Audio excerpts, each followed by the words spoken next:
recording with my shitty mic because I'm not hauling my equipment in here. Because it's outside. Is it raining there? It's wet. But it's all packed in my trailer and shit. I had a big show last weekend. Oh, yeah, that's right. That's right. It's a little wet around here. It was misting whenever I took the trash out earlier. It's real nice with the daylight reaching into the latter hours. Although it was freaking cloudy and cold here all day today, man. I don't know. I'm fucking ready for spring. I've been ready for spring since like October last year. Yeah. I'm not even gonna lie. Man, I heard, I don't know if this is true. I guess I can look it up because I have the internet. I have white privilege and the internet, so I can gain access to anything. This is the Poor Bastards Almanac, episode 29. Let's see. California, daylight savings. I thought it was Arizona that says kiss our asses. We don't play that. Let's see. Sacramento said they want it year round. Like they want. Okay, it's Proposition 7. It was approved.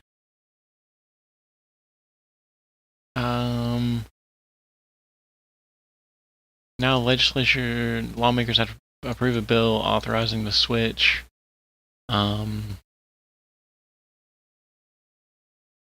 Okay, so California is voting to have daylight savings time active all the time.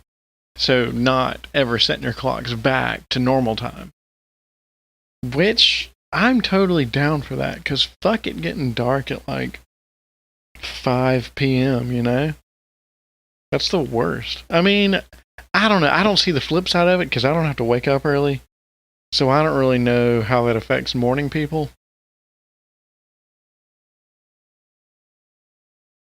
I don't know.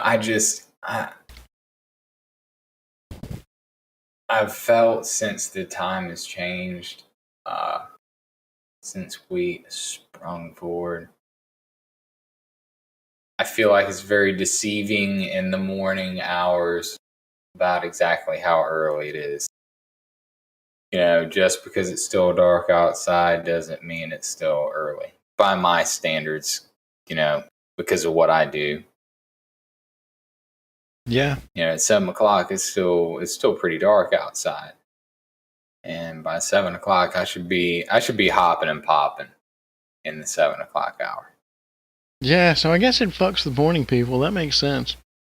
I ain't a morning person, so I don't give a shit. I used to be, and then I got on this freaking string of staying up till 11 o'clock midnight and then waking up at 6:45. Hell yeah. It's been rough. It's starting to catch up with me. I've actually started sleeping again. I'm getting at least 7 hours a night. I've done that for the past week or so at least. Wow. So, yeah. That's big strides, big steps there, huh? Thanks, Doc. Oh, dude, Ron White on Joe Rogan. Road joking, yeah, man. How about that? Road joking. I gotta download that right now. I'm probably 20 to 30 minutes into it. I'm looking forward to the rest. Been a pretty good discussion so far. Ron White's just he's incredible. Yeah, apparently plays a lot of golf. That would be a hoot to go golfing with Ron White. Oh, dude, yeah. His latest stand-up special was hilarious. I mean, every, would-be alcoholic / functioning alcoholic should keep an eye on it. It's good stuff. Speaking of podcasts, though, Billy Ballbag, man, on the Monday morning podcast this week, did you catch that one? Negative. He gets a letter. So he makes a comment last Thursday about... Yeah, he made a comment about old AOC, Ocasio-Cortez. And he, hell yeah, Ron White's downloading right now. He made a comment about, like, you know, her 70% tax proposal on anything over $10 million is bullshit, blah, blah, blah. He kind of made an offhand comment about it. Yeah. And he gets a letter from somebody talking about, oh, you know, the proposed, you know, 70% tax is only on people who make more than $10 million a year. It starts at $10 million a year, which, you know, doesn't affect most comedians. You know, it doesn't affect startups, blah, blah, blah. Dude, Bill rants about this shit for like at least 12 minutes. I mean, he goes off. He is fucking livid about it. He's like, dude, fuck you. You don't know what you're talking about. He's like, what right does the government have to 70% of my money? That's fucking criminal. How do they get more than half of what I would earn? He's like, and who are you to say how much I'm allowed to earn? He's like, fuck you if you, like, you're talking out of your ass if you don't think comedians make more than $10 million a year. Like, the top comedians make easily more than $10 million, up to $20 million. I mean, you know, easily. But yeah, this is the entertainment business we're talking about. Right, but either way, he's like, that's fucking earned money. He's like, and also, you know, you're taking down the fucking guys. How does that not affect startups? You know, you're talking about like the Dollar Shave Clubs of the world, you know? The people who, yeah, they come to America, they have a great idea for an app, they make the app, and you fuck them over with your whole tax, you know, debacle. You know, what kind of bullshit is that? Fuck you. Fuck the high horse that you rode in on. Fuck AOC. Fuck the government. They do not have, that's not their money.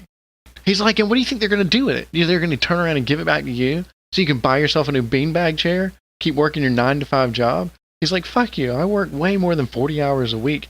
He's like, being self-employed, working for yourself, he's like, it's a never-ending fucking 7-day-a-week job. He's like, you don't know how hard I fucking work.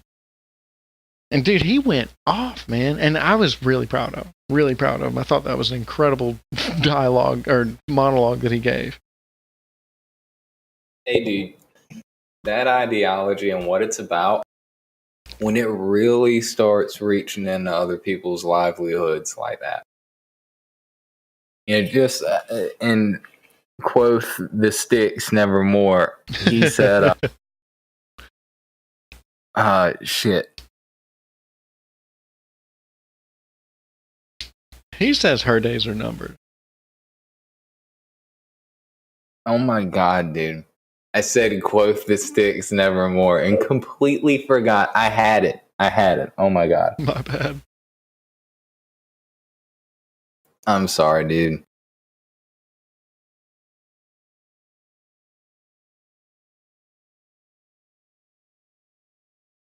Bill says, you know, just wait, just watch. He says, you know, people talk all this shit about, you know, the Bushes and shit like that. He's like, but, you know, look at the Clintons. You know, look at how fucking rich they are. He's like, look at the Obamas. Look at how fucking rich they are off of a $275,000 salary, you know, per year. He's like, and now they're multimillionaires off of all the book deals and shit. He says, you know, just wait until AOC gets her book deal. See, those are all corporate Democrats. Yep. And it's, well, see, that's the thing. And Billy Boy is touching on the crux of the issue here, because her ideology and what she thinks should go down is completely at odds with, you know, Nancy Pelosi and those limousine liberals, you know, the corporate Democrats, because their donors, that's the reason, dude. They're all rich out of their asses, and they're not rich out of their asses if the government's taking 70% of everyone's freaking income up above a certain threshold. Yeah. And that's pie in the sky crap there, man. Well, and that wouldn't. What Bill says is, he's like, you're not affecting people who already have zillions of dollars, because that money's already in offshore accounts. It's already part of some shell company in one island loaning money to a company in another island that loans money back to that candidate, back to whoever that zillionaire, and then, we forgive the loan, that loan didn't exist. So they get tax-free money, whenever they want it. He says, you're really affecting people who are trying to make it. You're not affecting corporations. Corporations aren't going to be hurt by this. And these are the people that need to be, your fucking banks and shit like that. These are the people who are robbing you blind, spending all the money on the military-industrial complex, spending all this money in banks. These are the people we need to go after. If you want to grow some fucking balls and have a debate about the banks and the corporations and the military, let's do that. Otherwise, fucking leave people alone. What the fuck? You fucking moron, idiot. You're retarded. You're an asshole. Dude, he went off. It was hilarious.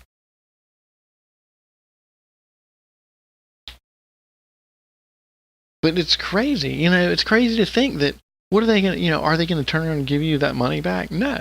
They're going to keep buying, they're going to keep sending fucking rocket launchers to the Taliban with it. They're going to keep, buying out the banks with it. Could you imagine? Oh my God, Hillary Clinton as the president, we would be nowhere in the zip code of where we are with North Korea right now. Oh. And the great strides towards peace that are happening over there, despite Trump coming back early. That was a power play by President Trump, man. That was good. That was good. Yeah, Obama, they left Obama hanging on the tarmac, and he was just like, derp. And Trump slams his pee on the table and breaks it on the way out the room and gets in his jet and flies back home and stops in Alaska on the way back at a military base, dude.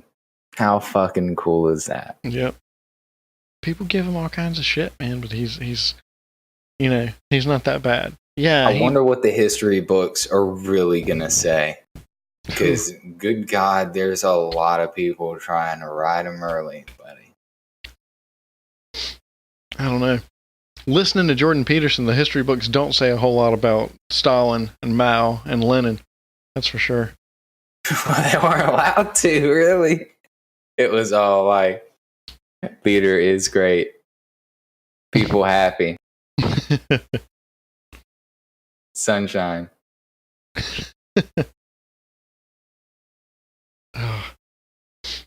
Watching people try and debate Jordan Peterson in YouTube comments. I mean, there is nothing. They're all straw man comments. They're all, there's no way that, neo-Marxism and postmodernism are even related. Thumbs down. That's all they have to say. Because there is no evidence. There is no real substance to what they're saying. Meanwhile, he's railing all over, he's like, if anybody who has the slightest inkling that Marxism or any sort of communism is a viable economic solution, is fucking, it's criminal. He says it's idiocy.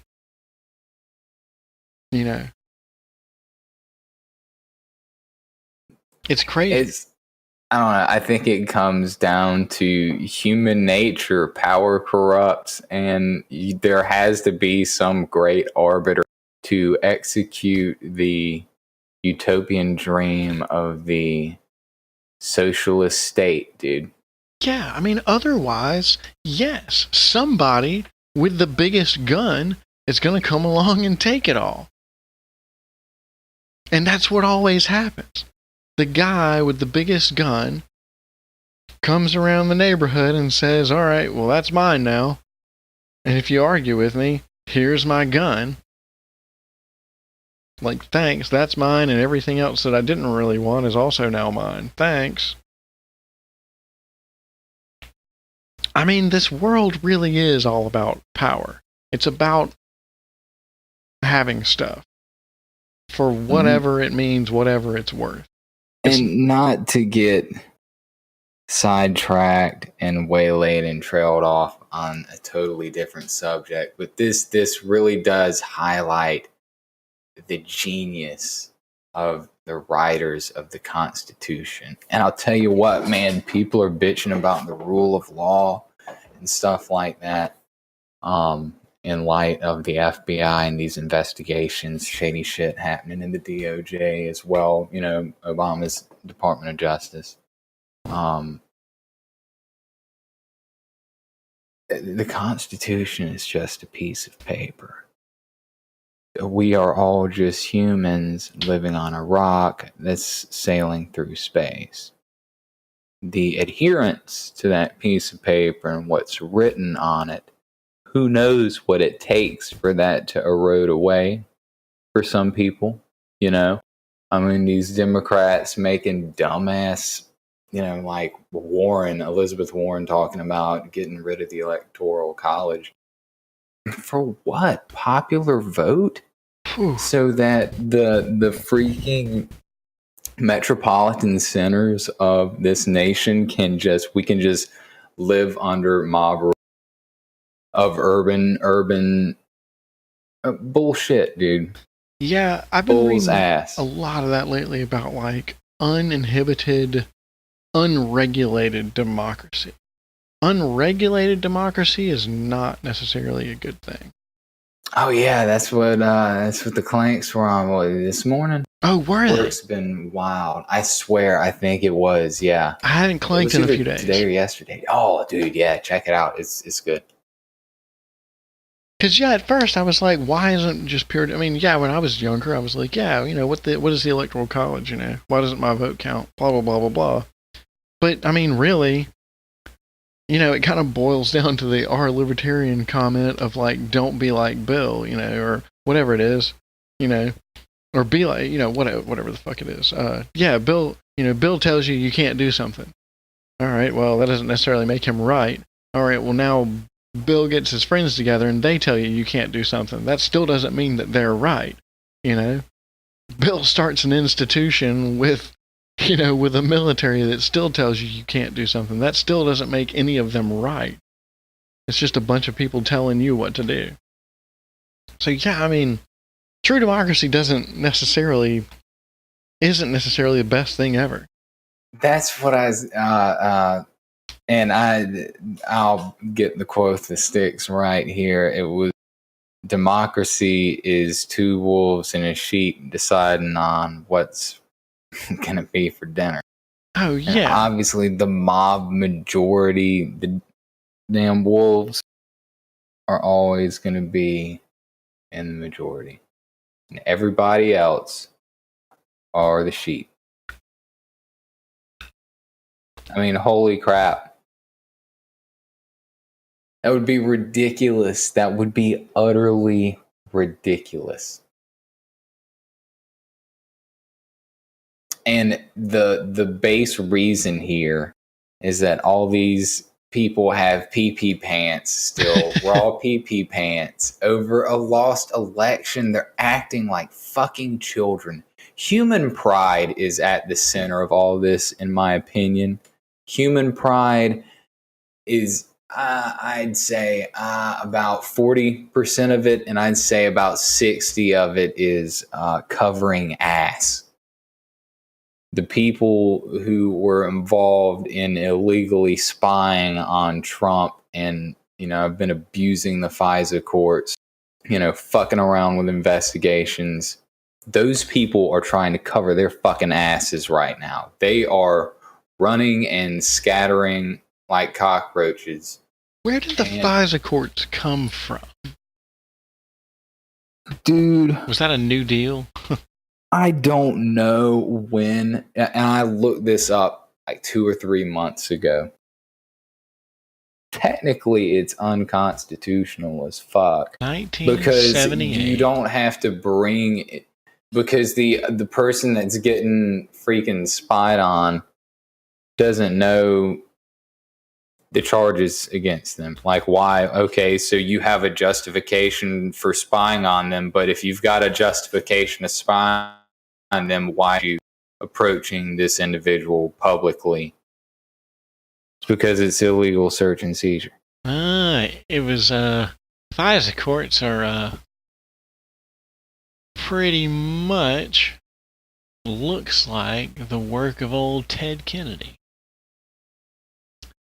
The Foreign Intelligence Surveillance Act was introduced in the Senate by Ted Kennedy on May 18th, 1977.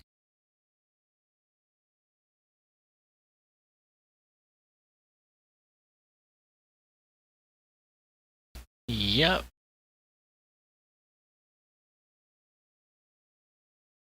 It establishes procedures for the physical and electronic surveillance and collection of foreign intelligence information between foreign powers and agents of foreign powers suspected of espionage or terrorism.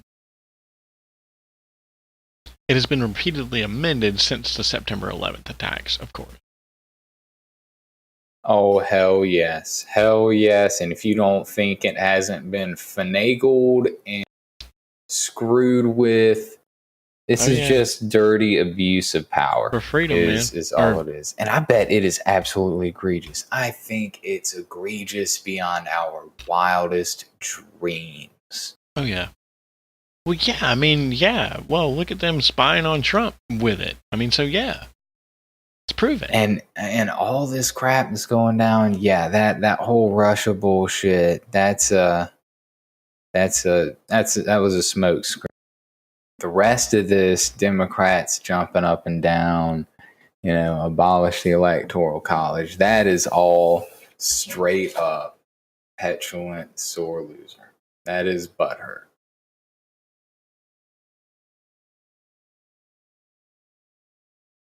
I mean, you remember, I think it was Trump's very first State of the Union address. It was the Congressional Black Caucus that the camera panned across, and someone made that gif of that salt shaker dancing around because they were all salty. Because Trump was obviously heralding his achievements with black unemployment, and they really showed their numbers there for what team they're on. They're not there to represent the black community. God, they looked so old too. God, there's some old motherfuckers. Old and just humdrum. Talk about just, oh my gosh. I can't even think of the word. There's a very descriptive word for this.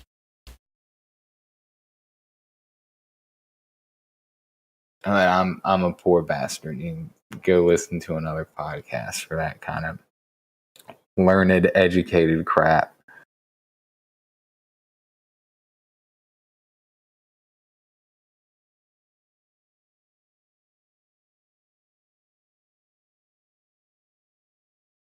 Dude, I've been sitting in this fucking C2 since 3 o'clock this afternoon, and I haven't seen a soul.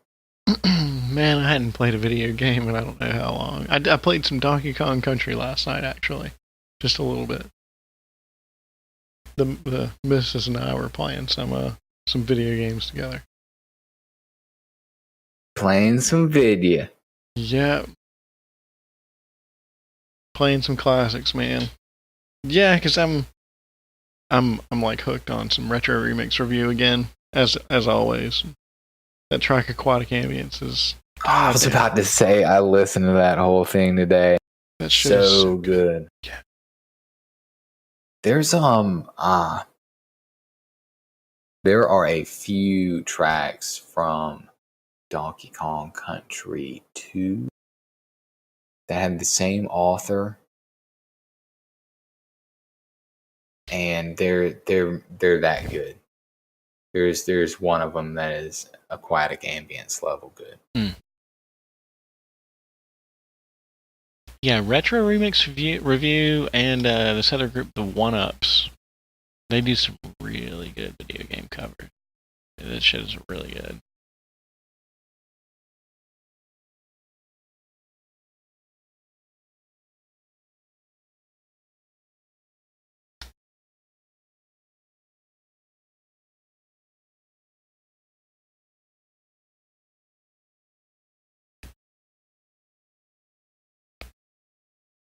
Yes, Sticker Brush Symphony. Oh, yeah.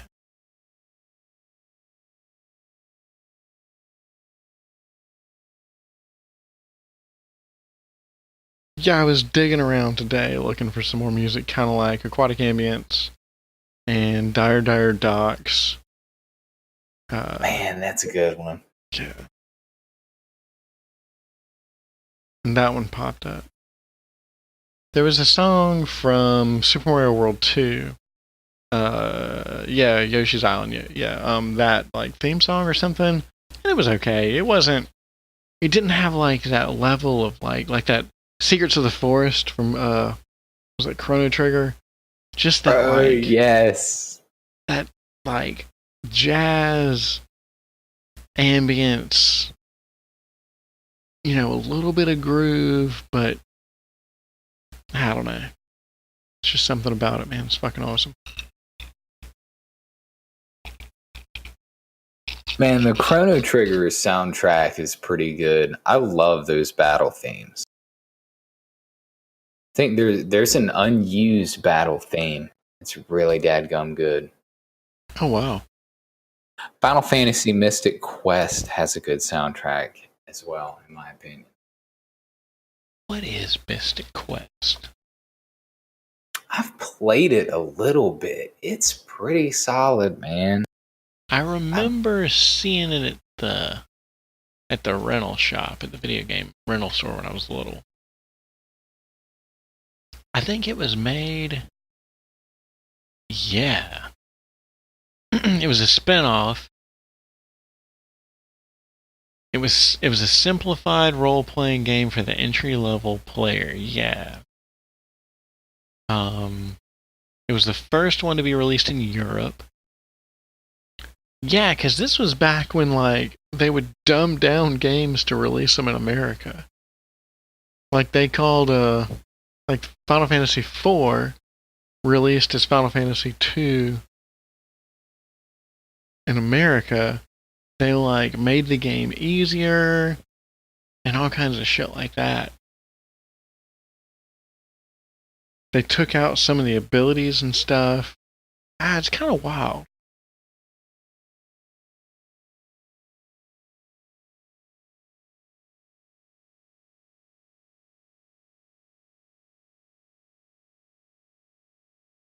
Gotta dumb it down for the dumb blonde-haired Americans across the pond. Yeah.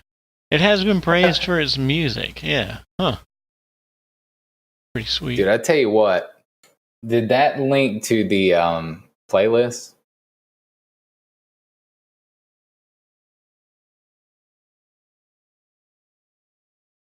Yes, it did. Battle 2 is sick. I want this shit to play every time I lock somebody up. So you lost a ship. We ended the last episode. You were going in to stick your pee-pee in somebody. I was. We were podcasting, weren't we? And did that not go well? What happened? Yeah, that was there's a little heron, a little exploration frigate, and I didn't look deep enough into his kill board. I just saw a lot of deaths, kind of spaced out.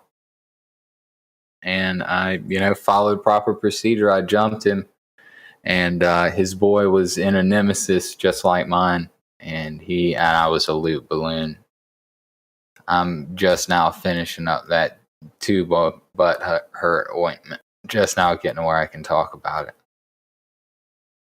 Okay, I'll go ahead and say it. I had bought a mobile depot and some Tech 2 torpedoes that I couldn't use yet. And I forgot to take those out of my cargo hold and drop those off back home. And those dropped in the wreck for him. I was like a fucking stealth bomber power up out there.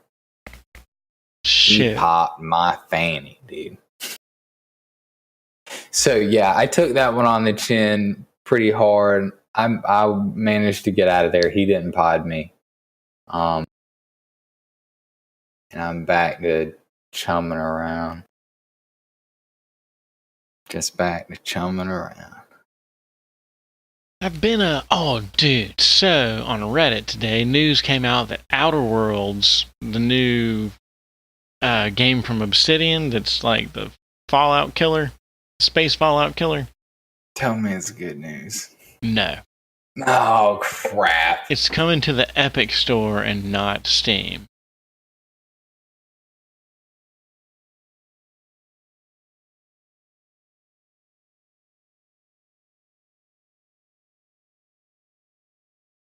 Yeah, I'm just, not interested in...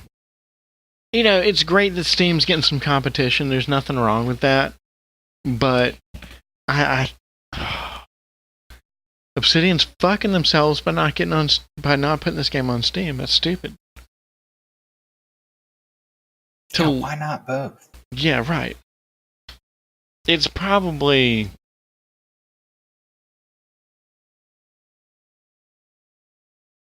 I wonder if the Epic Store paid for exclusive rights. It will also launch on the Windows Store? What? No.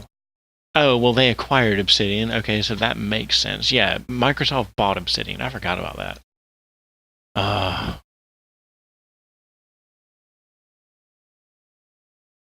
It will be released on other digital platforms 12 months later. Alright, well, I'll be a year behind playing that game. Fine. The mods will be pretty good by then, I bet.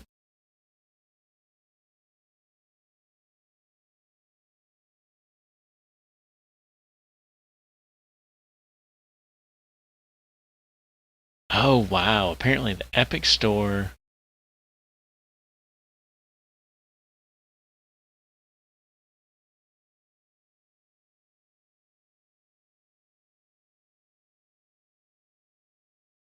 Yo, the battle music. Okay, I had not listened to the third battle music theme either, but holy crap, this is some sick stuff, man.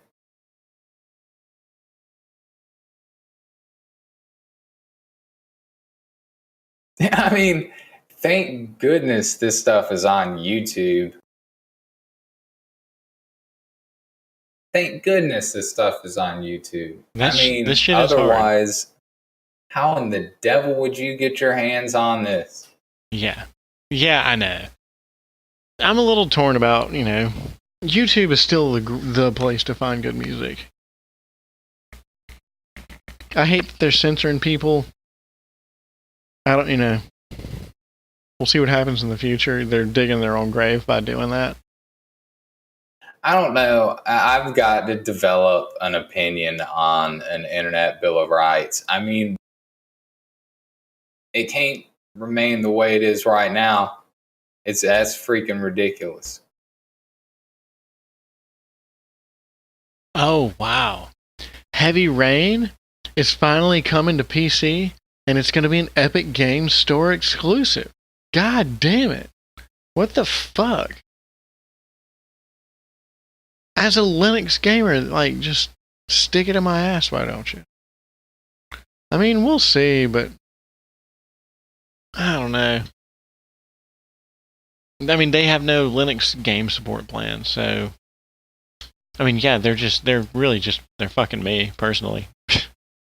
They're like, hey, that guy with that podcast and the Linux games, let's fuck him. It's just all one big ass blasting expedition. It's not a Democrat that's blasting you in the ass. It's a Republican that's blasting you in the ass. I need to watch some more It's Always Sunny. I haven't watched that in a while, and Dad. I haven't had time. I've been digging into a lot of philosophy videos, a lot of Jordan Peterson shit. Yeah, you have. Oh, I've been digging hard too. Hell yeah, you have. You should hear some of his lectures that, oddly enough, follow the character of Pinocchio throughout that Disney movie. Huh. I've watched a couple of them. I don't know if it's from one lecture or like maybe one or two different ones. It's pretty neat. Pretty neat. Analyzing various scenes and stuff like that. Bunch of symbolism and crap like that. And I mean, honestly, I guess from a non-biased perspective,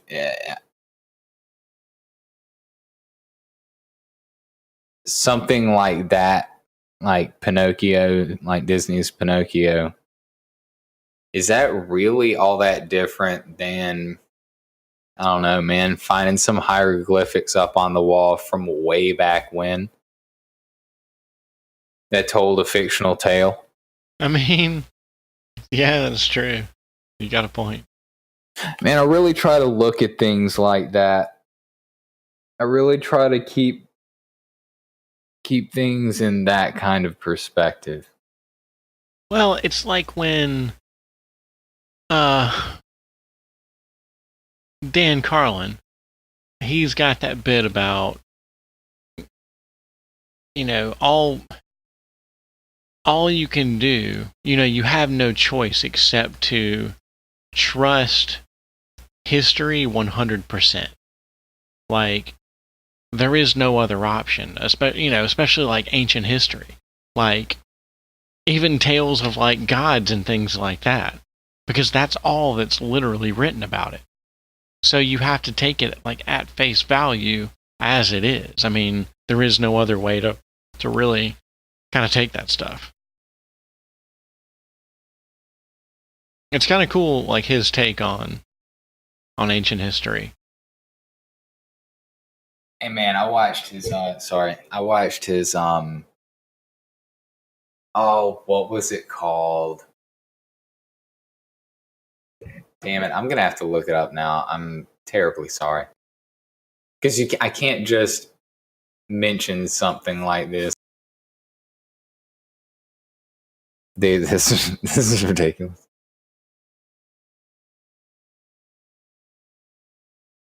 Painfotainment is what it was called. This was a Dan Carlin? Yeah, I listened. This was Hardcore History 61. Painfotainment. Solid 4.5 hours. Is this one of his Blitz episodes? What's that? Is this one of his Blitz episodes? I don't know. I'm not sure. It would be labeled in the title. I don't think so. And it was a year ago. Yeah, 169,000 views. So this is, that's his official. Okay. Yeah, he had the, oh shit, what was it? Something about the, oh, look, now I'm fucking it up. Hardcore History Blitz. Yeah, Painfotainment's a Blitz episode. Yeah, so it's like, and Destroyer of Worlds, that's what I'm thinking of. So Destroyer of Worlds was all sorts of mini stories, well, as short a story as Dan Carlin's capable of telling about the basically the atomic bomb. So yeah, I guess Painfotainment's a Blitz episode too. So is it a bunch of like shortish stories, like 4-hour-long stories kind of tied together? I mean, it was really just a 4-hour-long session of him just going off of first-hand accounts of witnesses at execution. I mean, one particularly gruesome, and I think it was really one of the first ones he talked about.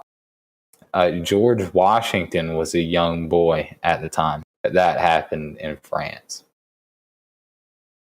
And he used that to kind of put it into perspective to, some of this wasn't yet back in the nights, barbaric, string up an archer and, gut him because, fuck him, he's not a man at arms.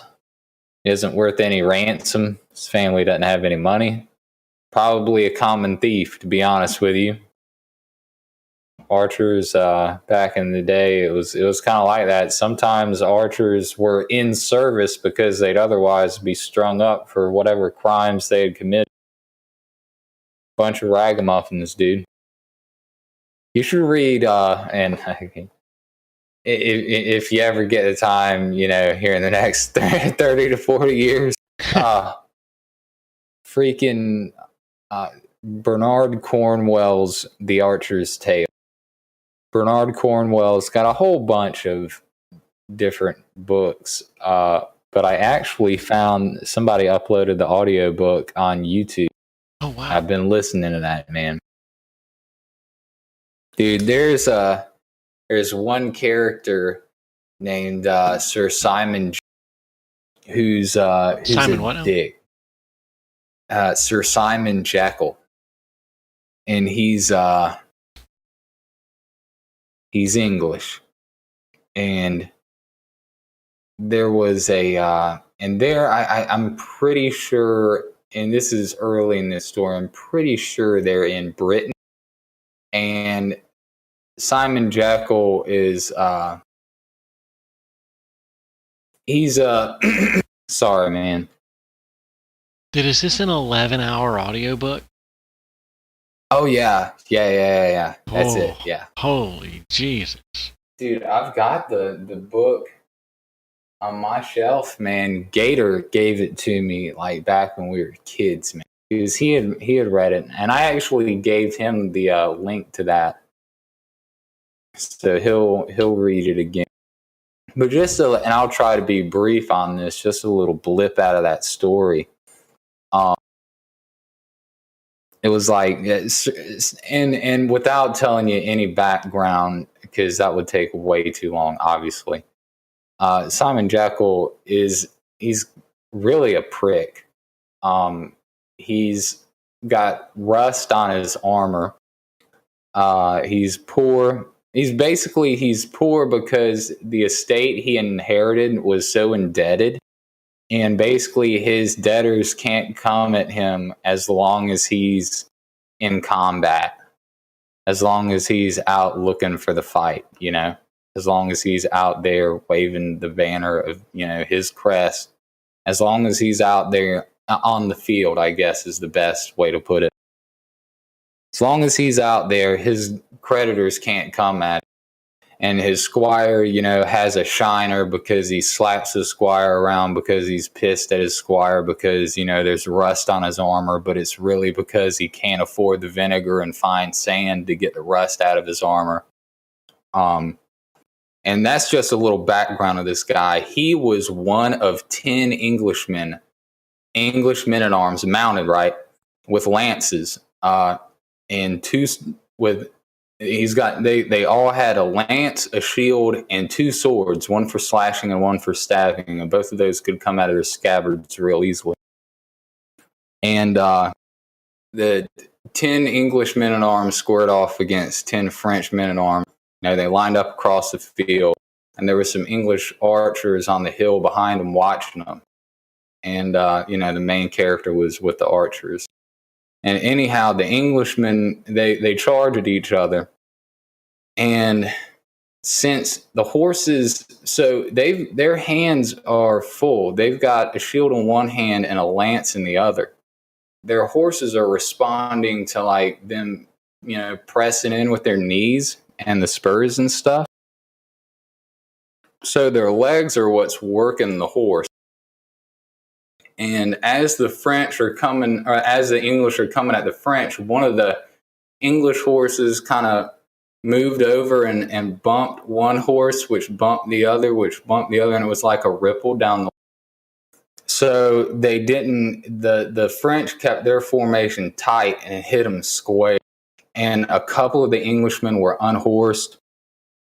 All the lances were splintered in that first pass, and then. You keep going. The ones that are still up, you keep going and you form up and you turn around. You do like a gate turn and you turn around. And a couple of French Englishmen were unhorsed and they didn't do a clean turnaround, and the French kept their formation tight on the turnaround, and they dropped the lance and pulled out their swords and went in. Now you have some dudes on the ground standing, trying to fight dudes on horses, but most everybody is on a horse, getting in close, dude. Riding, bumping the horses up next to each other, getting in swiping range. That's freaking close, man. I mean, that's what combat was back then. And anyways, the English were getting their asses whipped. And there was this Frenchman that had a huge falchion.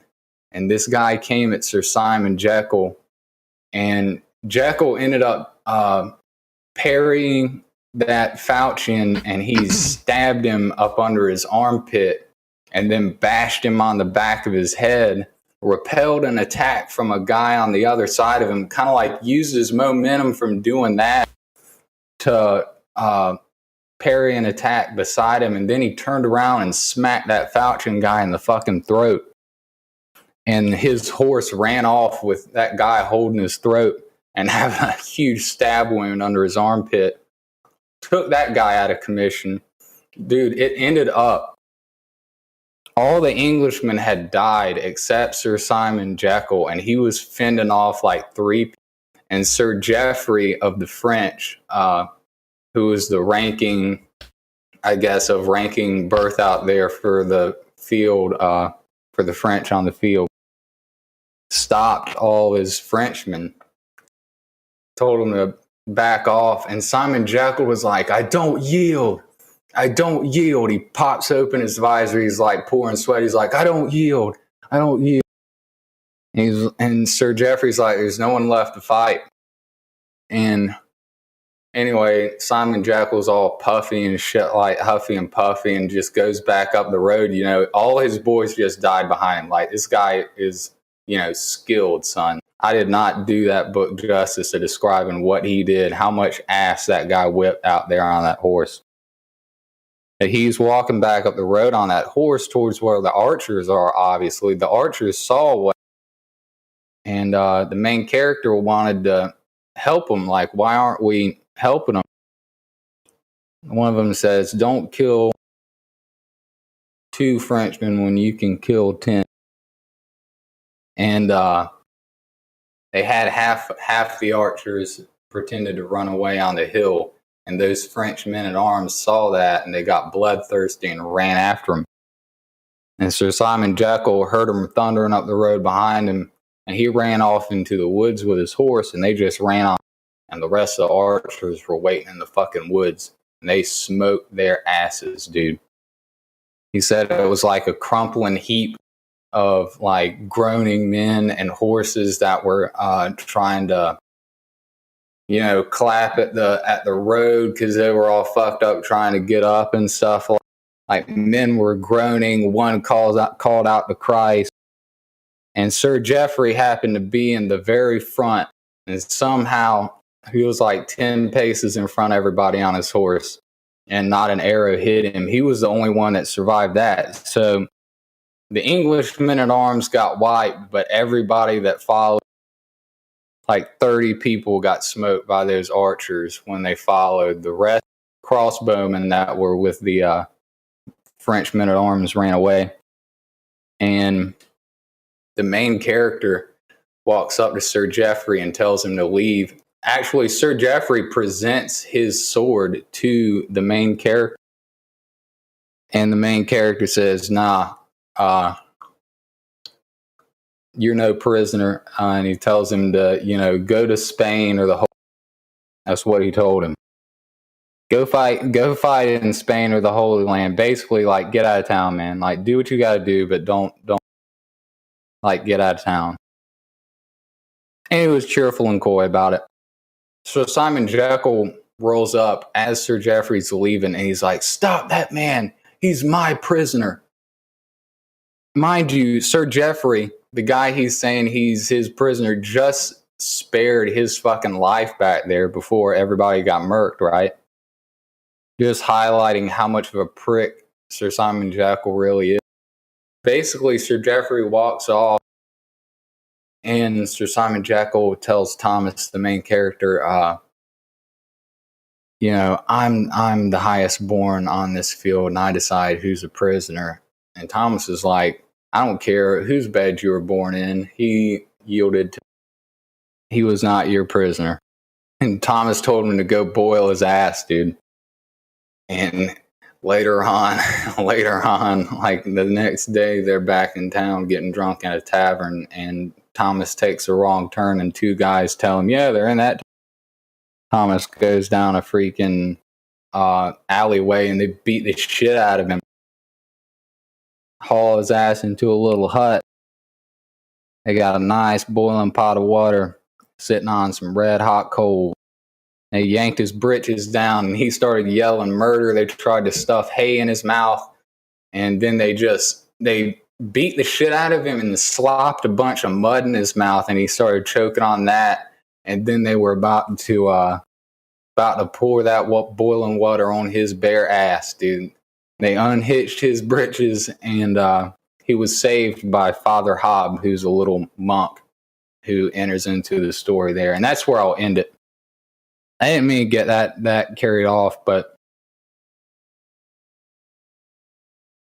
that was just one very small engagement. I mean, there's a couple of city sieges and stuff, and the freaking descriptive language of just how dirty and raw everything is, man.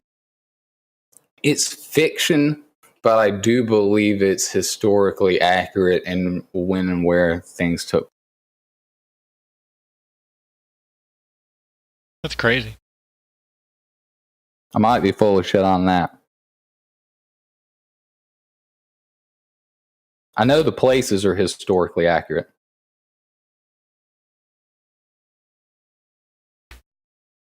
That's nuts. But yeah, the details of the archery and stuff like that, dude, it goes into what he did to the wood, what he dipped the bowstring.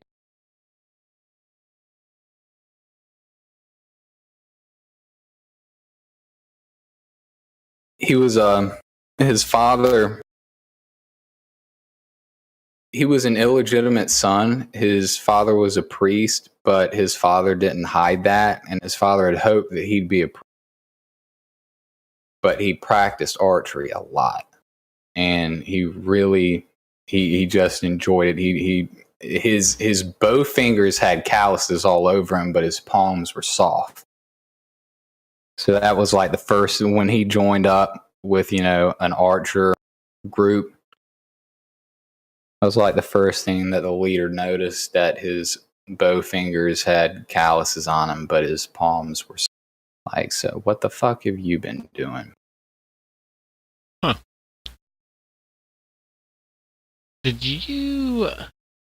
You never really revisited Deliverance, did you? Deliverance. Isn't that what that game was called? Deliverance Kingdom Come?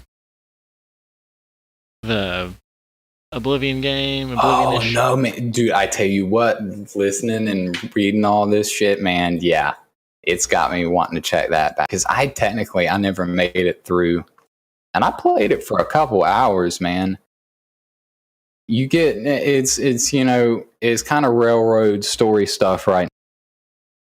Like, your town obviously gets raided. And, dude, I barely made it on my horse back out of town when it got raided.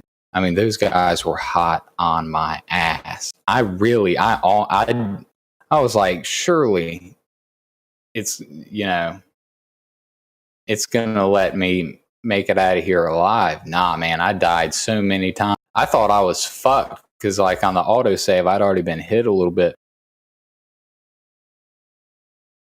And I still don't really understand the damage system, but I mean, I was like next to no health.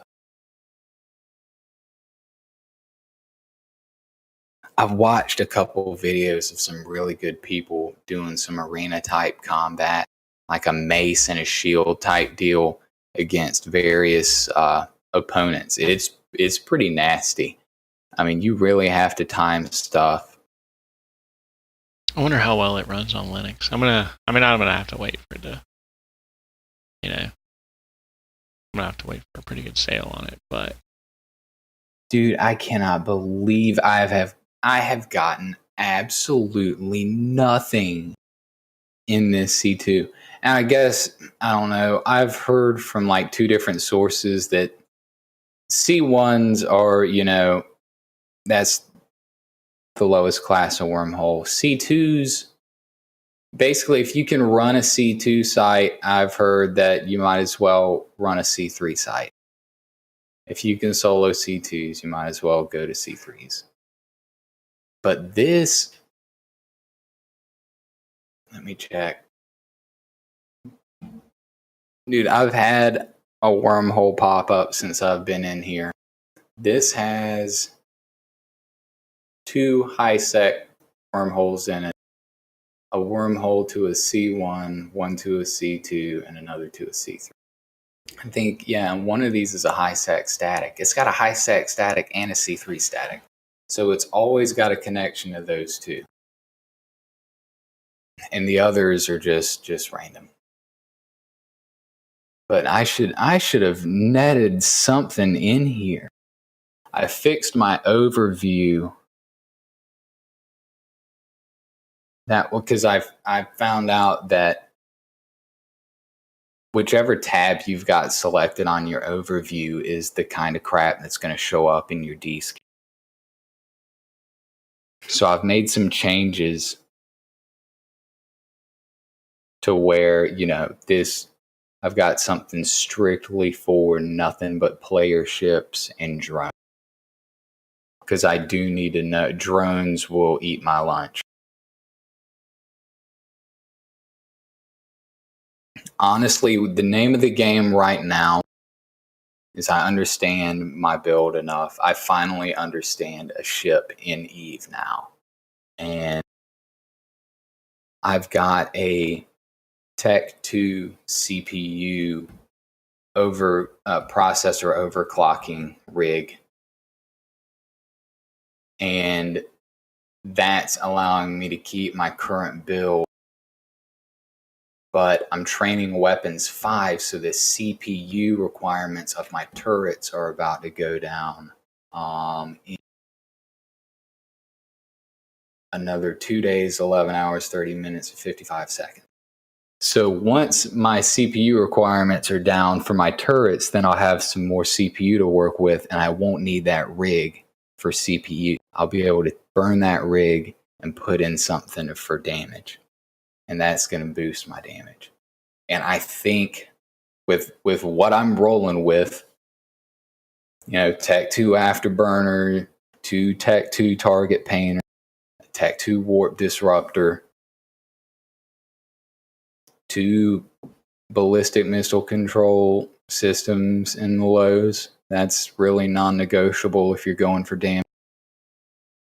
And I mean, that's it. You got your 3 freaking torpedo launchers, your probe launcher, and your cloaking device. I mean, that's it. That's everything. I mean, you got 2 rig slots, one to keep your explosion radius down, and the other's supposed to be for damage. But in order for me to complete that build right there, I've got to finish this Weapons 5 training, so my turret CPU requirements are free up that CPU space, man. I think that's it.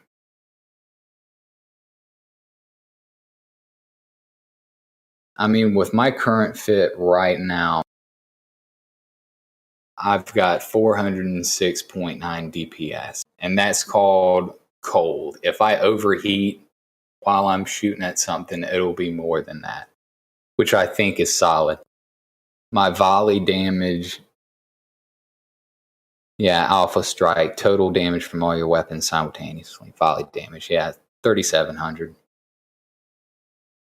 Which isn't bad. I've got a total effective hit points of 2,700. So if I was to hit myself with all the damage that I can deal, I would blast myself in one. Yeah, but the deal is, it is... Is that just a trade-off for being stealthy? Sort of. But see, my signature radius is small enough to where my signature radius is way smaller than my explosion radius, so I don't absorb full damage. But something larger, like a cruiser, a battle cruiser, bigger ships, like mining ships, bigger mining barges, they will take a beating from torpedoes because they absorb every last bit of that. The only reason I can get away with tagging some frigates is if the pilot's inexperienced, if they're not paying attention and I jump them like these explorers. And I mean, that's about it. There are videos on YouTube that I watch to see what exactly can be pulled off. And just because somebody blasts another ship out of the sky in a stealth bomber, that doesn't mean that you can pull it off, because they've got to fit, you've got to fit. They're dealing with somebody totally different. The person they were fighting might have fucked up, and that's a very real possibility. Not everybody knows what they're doing, like me. But I've chosen one thing, and I'm sticking with it right now.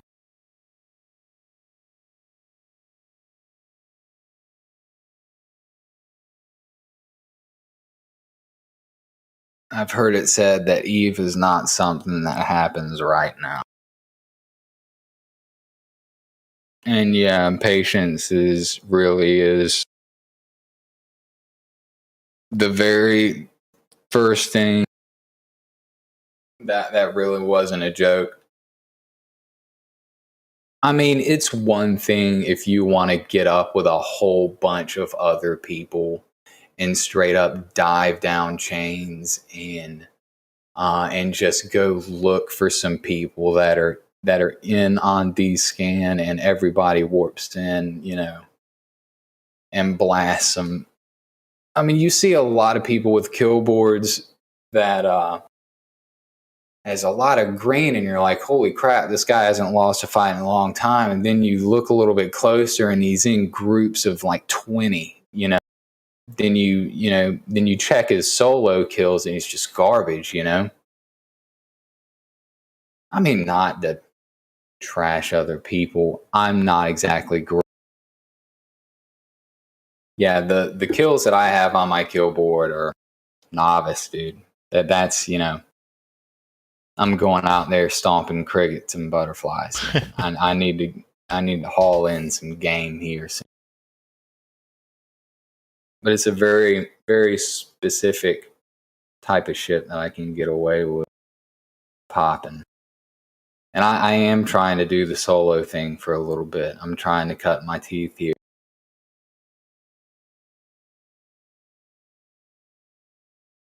I mean, it's worked out well so far. I did lose that one ship, but I will never do something that stupid again. The difference is that guy was in a corporation. The guy that I jumped, I should have checked his corporation kill board. And I should have splashed those up against each other. Like, okay, is there anybody getting kills when this guy is dying? Because, I mean, that guy's kill board was all red. I mean, he hadn't done like any PvP at all for years. I think he had popped a mobile tractor unit in high sec a long time ago. And I'm pretty sure that stuff has to do with them being at war with other corporations. I think you can fight them in high sec anywhere. I mean, you roll up on them, you can brawl. So I'm starting to be able to make sense of people's kill boards and stuff like that, because you really do. You've got to read the tea leaves. It is not spelled out for you.